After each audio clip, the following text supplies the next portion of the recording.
Hi, I'm Karin. Welcome to my kitchen. Today we're continuing our brunch idea for this weekend. Yesterday we talked about soft scrambled eggs. Today we're adding a little healthy but delicious component. These are my salad pans. Knowing how to make a vinaigrette is one of the most useful things to know in the kitchen. It's so nice to not rely on the bottled stuff that you can buy at the store. No judgment if you have it. You can tweak the consistency and the seasoning and add some extra things if you want. Today we're making a very straightforward but delicious vinaigrette that you can modify. It's great with simple greens or blanched vegetables and maybe a fresh cheese like ricotta. We're going to start by making that. To make this cheese, you simply need 2 parts whole milk and 1 part heavy cream. Heat it to almost 200 degrees Fahrenheit, but make sure you keep an eye on it. Once it's hot, quickly stir in a couple tablespoons of white wine vinegar and remove it from heat. Let it sit for 10 minutes.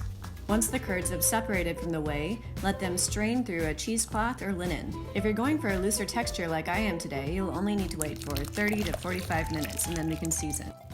Now for the vinaigrette. Technically, all you really have to have in a vinaigrette is oil and vinegar. We're adding just a couple other basic ingredients, and if you wanted, you could build from there. I'm just finely mincing a shallot here. We're using that ciselé technique again. I won't need all of this either. I just get carried away when I'm talking sometimes. The basic vinaigrette ratio is 3 parts oil to 1 part vinegar. And I'm going to show you how I build a vinaigrette without even measuring. If you're on a desert island sometime or someone's cabin and you don't have measuring cups, then, well, you won't be stuck. I'm using white wine vinegar today. However, I also love this with red wine vinegar. You could use other types as well. And then 2 extra ingredients that are not necessary, but I usually put in a little sugar, or you could use maple syrup or honey. And da-da-da. Dijon mustard. The shallot and the mustard really give vinaigrette some nice body and also a really deep, interesting flavor. Even if you're not an onion person or a mustard person, I think you'll appreciate what it does to this. And you can add herbs or whatever you want. We're starting with half a shallot and a tablespoon of mustard.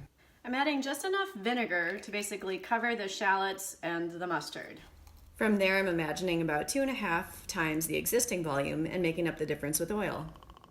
I'm adding a couple teaspoons of sugar, a few twists of black pepper, adding a healthy pinch or 2 of salt, like a chef's pinch, and we're going to mix it and taste it and see where we're at. Right now we're just mixing this with a whisk, but I actually prefer to use an immersion blender. Having shallot in there will actually help it kind of emulsify when you are blending it.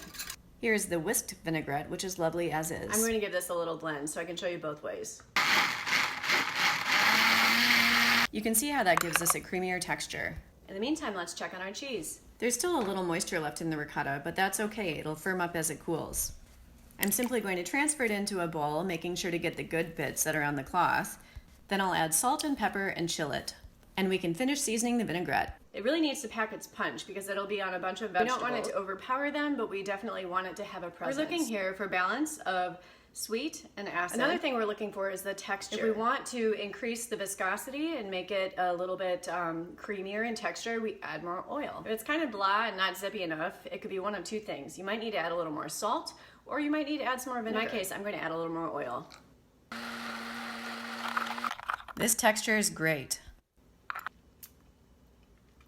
I'm really happy with where that's at. The vibrant flavor of these spring vegetables and buttery lettuce is perfectly accentuated by this vinaigrette.